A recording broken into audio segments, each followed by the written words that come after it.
Bonjour, je vous retrouve pour la pleine lune en Sagittaire du 26 mai 2021. Une pleine lune qui sera une éclipse. Comme vous le savez sans doute, je suis un petit peu en retard pour poster cette vidéo. J'avais pris une semaine de vacances, donc mieux vaut tard que jamais. Je vais tout de suite vous partager l'écran et on va voir un petit peu comment se présente cette éclipse lunaire. Donc comme vous voyez, vous avez la lune qui se trouve en Sagittaire, conjointe au nœud sud, hein, ici. Évidemment, comme on est en période de pleine lune, eh bien la lune est face au soleil qui se trouve en Gémeaux et les deux luminaires, le soleil et la lune, sont tous les deux au carré de Jupiter. Alors, lors de cette pleine lune, on aura aussi Mercure et Vénus en Gémeaux au carré de Neptune et on aura Mars en Cancer au trigone de Neptune et opposé à Pluton. Donc, ça fait quand même quelques aspects dont on va pouvoir parler, des aspects intéressants puisque à cause de ces nombreux carrés finalement, à la fois de Jupiter aux 2 luminaires et Jupiter qui est passé en Poisson. D'ailleurs, je vous rappelle que si vous voulez savoir comment Jupiter peut, être activé dans votre thème en fonction de la maison où il se trouve, ben, vous le retrouverez dans les énergies du mois de mai. Je mettrai la vidéo, à la fin, vous pourrez cliquer dessus sur l'écran. Comment, eh bien, vous pouvez appréhender ce Jupiter dans la maison où il se trouvera dans votre thème. Donc, j'ai fait un relevé pour chaque maison. Vous pourrez écouter ça. Il y a un time code. Il suffit de cliquer sur la maison qui vous correspond. Donc, revenons à cette pleine lune en Sagittaire.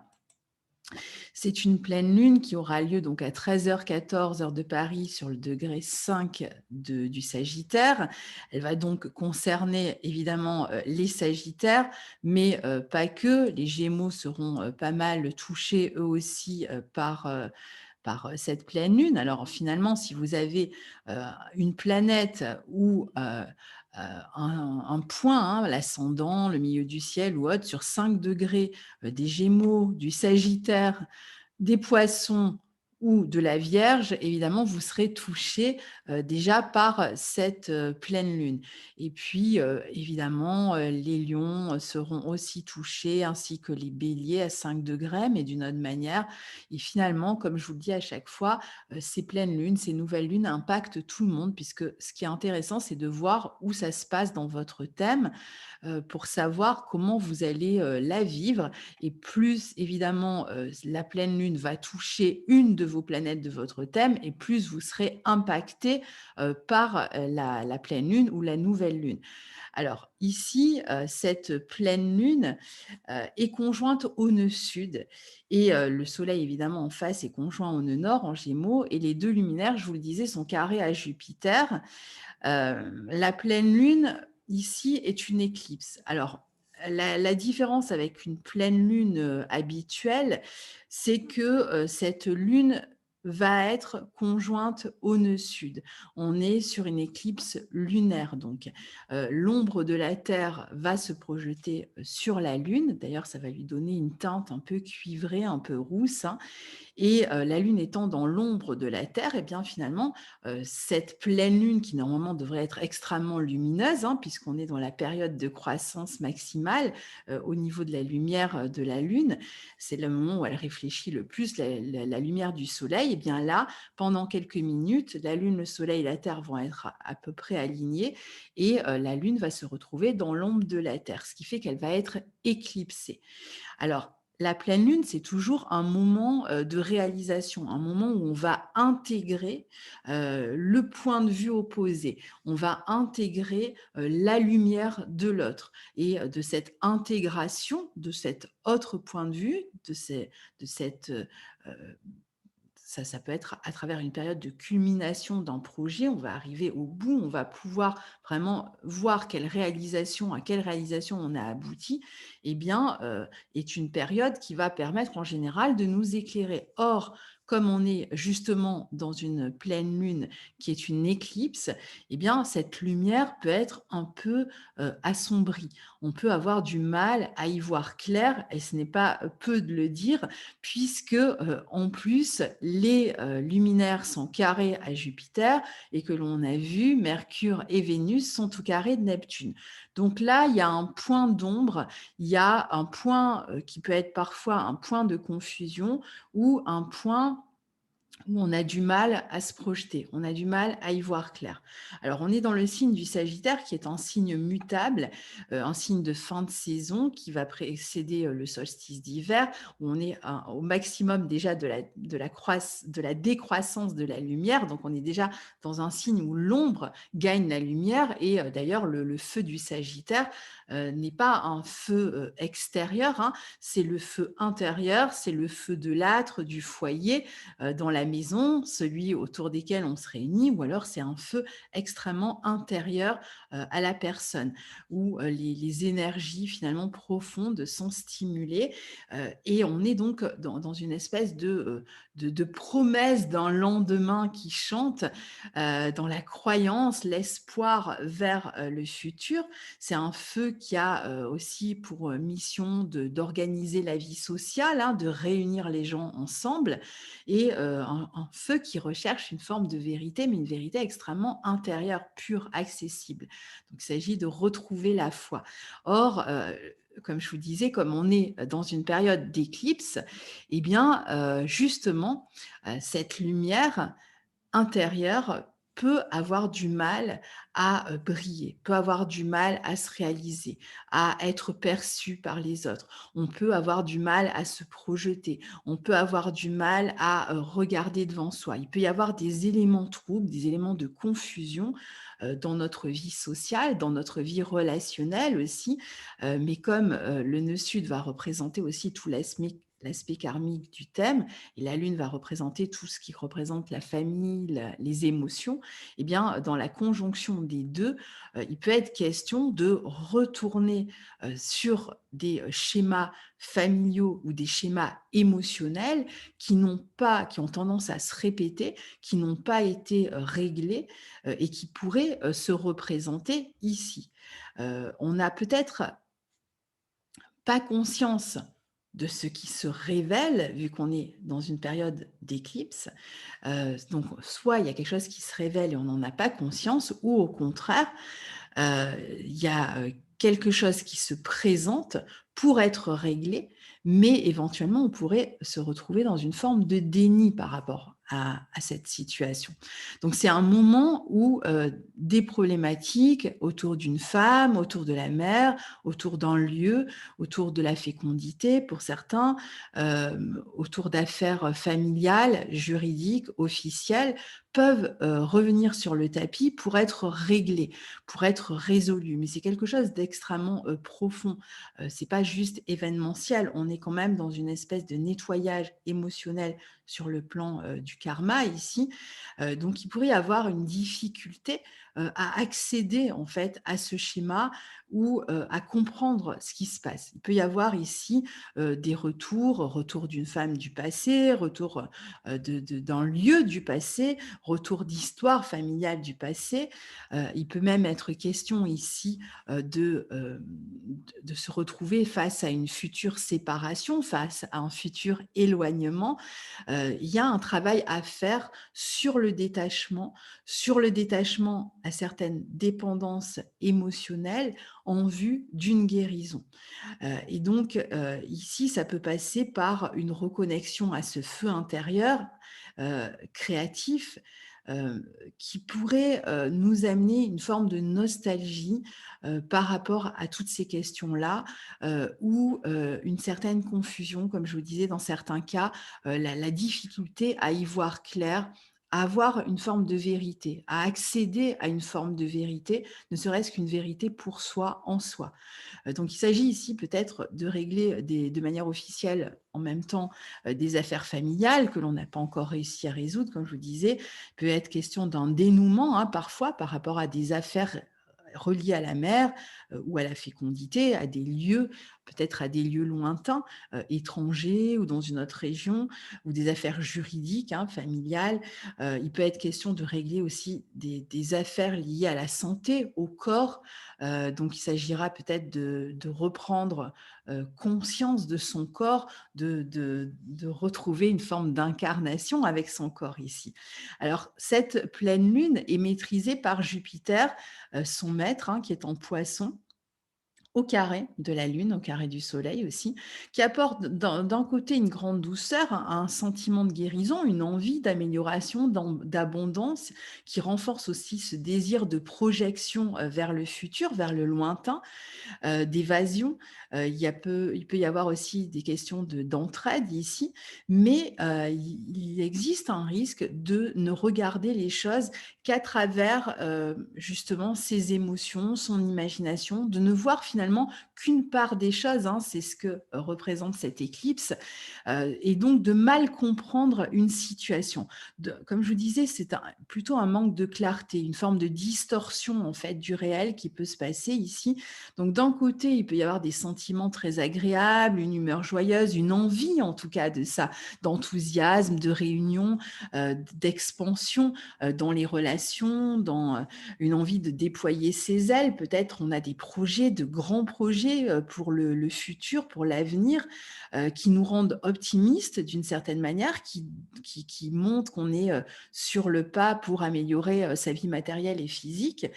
Ça peut être pour certains même des espoirs de grossesse, de fertilité, une forme de popularité, une imagination déployée. Mais en même temps, avec ce carré, on peut être dans une forme peut-être de facilité, ou de s'arranger peut-être par exemple avec la vérité. Comme je disais, de ne regarder les choses qu'à moitié, de louper une partie, un peu comme quand on a un angle mort en fait dans le rétroviseur et qu'il nous manque une partie des informations. Donc il peut y avoir une forme, soit une vérité cachée qui est éclipsée ici, hein, parce que le signe du Sagittaire est vraiment un signe qui est relié aux lois, au vrai, aux besoins d'authenticité, de vérité. Et là, on peut être complètement débordé par des excès d'optimisme, s'arranger finalement avec les choses, avec les lois, ou déployer une imagination tellement importante, hein, donc une forme d'idéalisme par rapport à une situation, qu'on ne perçoit pas réellement la vérité telle qu'elle est. On peut projeter sa volonté, ses désirs en fait, et voir une partie des informations nous échapper. Il peut être question aussi, comme je vous disais, d'un éloignement futur, alors soit d'affaires qui se résolvent sur le plan familial ou dans la relation à une femme, mais aussi d'un éloignement, peut-être d'une distance à venir qui peut inquiéter, qui peut poser des questions. On ne sait pas encore exactement comment la suite va se dérouler. Alors ici, on a aussi une conjonction Mercure-Vénus en Gémeaux au carré de Neptune qui n'arrange pas les choses finalement, hein, puisque vous le savez, ce signe des Gémeaux est lié beaucoup à la communication, entre autres, et la conjonction de Mercure à Vénus dans ce signe, évidemment, euh, permet une bonne communication amoureuse. On a envie de s'exprimer, on a envie d'exprimer ses sentiments, on a du plaisir à communiquer avec les autres, on se sent touché peut-être par quelqu'un, on a envie de le lui dire, ou on a aussi plus de facilité à dire aux gens d'une manière générale qu'on les aime, ce que l'on aime chez eux, on a peut-être envie d'offrir de belles paroles, des cadeaux, de communiquer à propos de quelqu'un que l'on aime, de partager ses sentiments, euh, mais en même temps, avec le carré à Neptune, eh bien, on est encore dans une forme d'idéalisme ici et alors soit de doute dans certains cas, dans certaines relations, il peut y avoir la notion de doute ou il peut y avoir la notion de ne pas être complètement honnête ou que l'autre ne soit pas complètement honnête. On peut être pris dans des affaires juridiques ici où en partie, hein, contre lequel on est, en train de régler ses affaires juridiques, eh bien, n'est pas toujours honnête, particulièrement sur les questions d'argent, les questions, de couple aussi, hein, où il peut y avoir cette notion de manquer certaines informations, de ne pas savoir exactement ce qui se passe, dans l'autre partie pour l'autre partie, de savoir ce que l'autre trame, hein. On peut avoir cette notion-là, où on peut même arriver au bout d'une affaire juridique, par exemple, hein, parce qu'on est quand même sur une période de pleine lune, donc d'aboutissement en même temps, et être déçu finalement par un résultat. On attendait peut-être beaucoup d'une situation, relationnelle, amoureuse, potentiellement liée à la fratrie aussi, d'une relation, qui peut concerner une femme, d'une relation avec une femme, ou des affaires familiales, juridiques, ou des affaires même professionnelles, juridiques. On attendait peut-être beaucoup, et là, on peut être dans une forme de déception par rapport à tout ça, ne pas, avoir le sentiment que, soit on a, fait ce qu'il fallait, soit que l'autre, s'est montré fair-play finalement, dans l'histoire. Donc on peut s'apprêter à régler, toutes sortes d'histoires, hein, au niveau situationnel, d'histoires d'argent, d'enfants liés aux ados peut-être, des histoires juridiques, mais hem on est quand même dans cette confusion, dans la communication, où il y a peut-être, beaucoup d'attentes, et on ne sait peut-être pas comment la gérer aussi, cette attente. Alors en même temps, il s'agit justement de soigner, tout ça, hein, pendant cette période de pleine lune. Pareil dans les négociations, il peut y avoir peut-être certaines complications ou confusions dans les négociations. Hem On peut, avec cette position, s'arranger avec des à peu près, avec des idées fausses, avec des croyances. On peut projeter encore une fois, une forme d'idéal. Alors Mercure, au cours de sa rétrogradation, parce qu'il va, rétrograder, à la fin du mois de mai, va former encore 2 autres fois le carré à Neptune en Poisson. D'ailleurs, je ferai certainement une vidéo là-dessus, et Mercure, et Neptune sont tous les 2 dans leur domicile. Mercure est en Gémeaux et Neptune est, en Poisson. Donc il peut y avoir une véritable distorsion du réel, une forme de confusion, d'hésitation, comme je vous disais, un sentiment nébuleux, dont on va pas forcément se rendre compte tout de suite, mais qui peuvent être porteurs de déception. Enfin, se faire des idées en gros, hein, fantasmer, mais c'est aussi une position qui apporte une immense créativité, qui est bonne pour les soins. Donc si vous avez, des soins, qui vont concerner, alors là avec la lune nœud sud, évidemment, ça va être une bonne période pour s'occuper de soi, s'occuper de son corps. La lune, c'est aussi le corps, hein, en astrologie, on l'oublie souvent, puisque c'est, l'élément matériel, hein, chez les astres, la lune, représente vraiment le corps, et donc ici, il peut être question de s'occuper de soins aussi, hein. Alors, là, c'est plutôt bien, amené, hein, si on doit s'occuper de soins. Alors, il peut y avoir, des histoires de on peut aussi avoir envie de donner beaucoup à quelqu'un que l'on aime, et peut-être être dans une forme de sacrifice. Il faudra faire attention aussi ici, aux formes de sacrifice sur le plan matériel, sur le plan affectif, ce que peut aussi nous dire ce carré à Neptune. On peut s'arranger avec la vérité aussi parfois pour apaiser certaines relations, pour avoir la paix d'une certaine manière, dire ce que l'autre veut entendre, ou accepter des choses peut-être que l'on ne devrait pas accepter, d'une tierce personne. Ça peut être quelqu'un de la famille ou ça peut être quelqu'un d'autre. Il peut y avoir des formes de tricherie, d'arnaque, et on sent que c'est pas clair, mais on pourrait passer à côté lors de cette éclipse. Les éclipses, je le rappelle, ont une durée de vie de 3 à 6 mois. Là, c'est une éclipse lunaire, plutôt 3 mois. Donc, ce qui se passe en ce moment, peut avoir des répercussions là sur les 3 mois à venir. Il peut être question aussi, avec cette lune nœud sud et ce carré Mercure-Vénus à Neptune, de régler des questions liées aux dépendances. Alors, dépendance affective, dépendance amoureuse, dépendance relationnelle en général. On peut les subir plus, davantage ici, ou on peut aussi en prendre conscience une fois que l'éclipse sera passée. Pareil sur le plan matériel, si on est dans des dépendances au niveau matériel, il pourrait en être question. Il pourrait être question de régler ça aussi de manière tout à fait officielle et juridique. Il peut être question aussi de mettre une personne à distance pour se sentir protégé et éviter de se frotter à l'autre. Peut-être qu'il y a quelqu'un qui cherche à éclipser une personne de votre vie aussi. Il peut être, question de ça. Alors, ici, on a aussi Mars qui se trouve en Cancer, qui est donc maîtrisé par cette lune, hein, opposé à Pluton et trigone à Neptune. Donc Mars, ici, finalement, avec cet aspect à Neptune, va vraiment stimuler notre créativité, le fait d'être porté par la foi dans l'action. On va agir sous le coup, d'une inspiration, d'un élan, et les relations, qui portent vont être, ce qui va vraiment nous toucher ici. On peut aussi agir au nom d'un idéal, être porté par ses croyances, chercher à approfondir un domaine, spirituel, s'investir par exemple dans des actions bénévoles, pourquoi pas, avoir envie en fait d'aider, d'une manière générale, hein, activement, quelqu'un, les autres, peut-être plusieurs personnes, hem, les défendre peut-être, on peut avoir envie de soigner quelqu'un ou de se faire soigner aussi, on a peut-être besoin de se faire soigner, de se réunir, de s'élancer au loin, de penser à voyager aussi. Il peut y avoir des retours vers des lieux du passé, et dans cette action, on est porté aussi par la passion, par une passion dévorante puisque Mars est opposé à Pluton.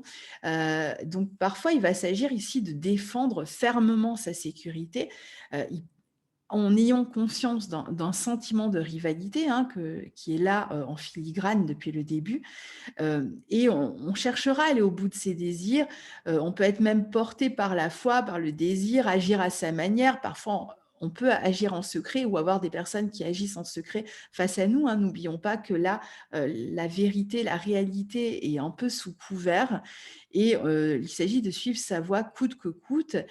Donc il y a une forte détermination, mais parfois le conflit avec d'autres personnes peut devenir difficile, peut devenir violent, ou peut être complètement intériorisé aussi. C'est-à-dire qu'on peut être pris entre deux eaux, hein, ici.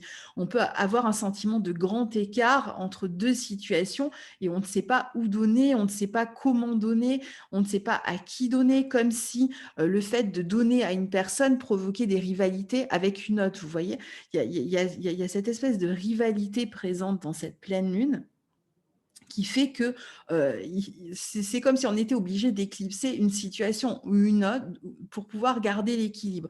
Garder l'équilibre ici va être assez compliqué. Donc on peut craindre de faire quelque chose, on peut se retrouver face à la négativité ou à l'agressivité de quelqu'un, ou même être dans une relation affective obsédante et puis ne pas savoir finalement comment gérer tout ça.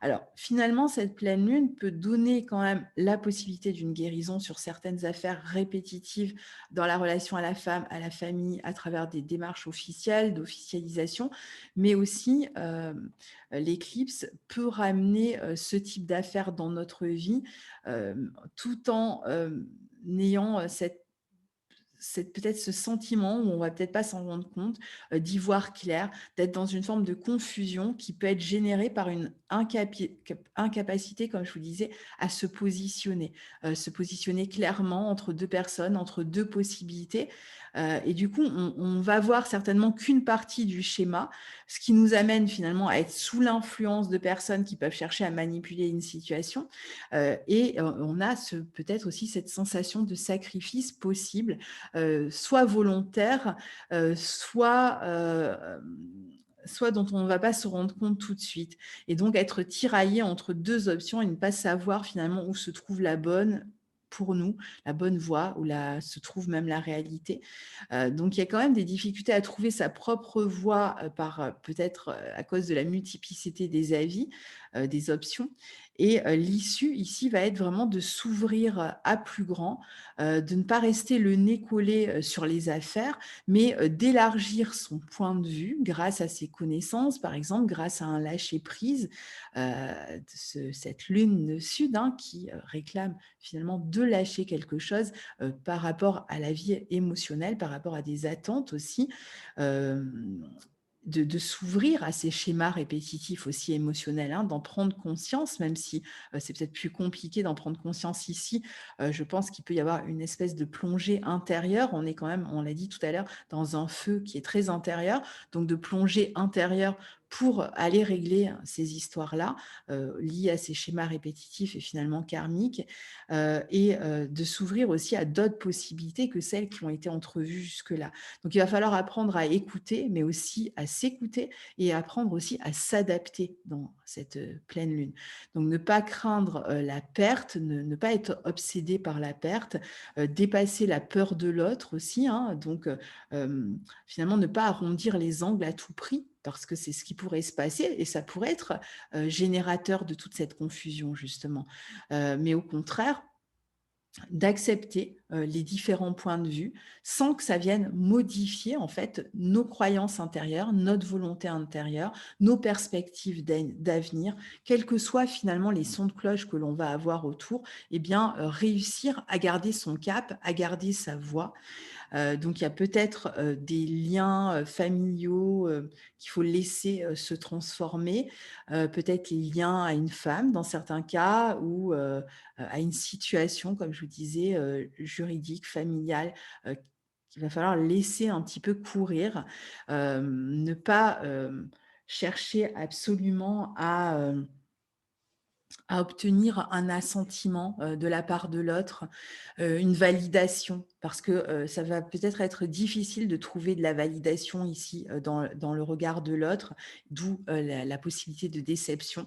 On attend peut-être de certaines personnes qu'on aime qu'elles nous suivent, qu'elles nous portent, qu'elles soient avec nous dans cet élan, dans cette croyance, dans cet idéal, dans cette vision qu'on a de l'avenir et peut-être que ça ne sera pas le cas pour l'instant. Ça ne veut pas dire que ça ne sera pas le cas plus tard. Peut-être que ça ne sera pas le cas pour l'instant et donc il va falloir réussir quand même à maintenir cette flamme à l'intérieur et intégrer l'autre, ne pas, le rejeter parce que, il nous apporte pas le soutien dont on a, besoin à ce moment-là, puisqu'on a bien vu qu'il s'agissait aussi de régler certaines dépendances émotionnelles, mais aussi certaines dépendances du regard à l'autre, hein et intégrer l'altérité, intégrer les points de vue, même s'ils ne sont pas les mêmes que les nôtres et accepter, finalement, cette, multiplicité des points de vue, accepter que, l'on soit, peut-être dans une période où on n'a pas encore de validation au niveau extérieur, de notre route, mais où on doit continuer à maintenir cette flamme et cette foi, pour avancer. Et ça va être peut-être ce qui peut nous semblait compliqué durant cette période de pleine lune, mais on va y arriver et on a d'autres aspects qui arrivent, nouvelle lune, une autre éclipse à venir, on en parlera. Donc voilà pour cette analyse de pleine lune. Je vous souhaite la meilleure possible. Vous pouvez m'adresser vos commentaires, me dire comment vous la vivez sous la vidéo. Moi, en général, j'essaye de partager sur Instagram. J'utilise Instagram surtout pour parler de comment je vis mes transits. J'essaye de ne pas répéter ce que je fais déjà sur YouTube. Donc, je donne ma version, mon vécu par rapport au transit, aux nouvelles lunes, aux pleines lunes de temps en temps. Et donc, vous, si vous voulez partager ça sous cette vidéo ou sur Instagram, ça me fera grand plaisir de vous lire. Donc, je vous dis à très bientôt. Au revoir.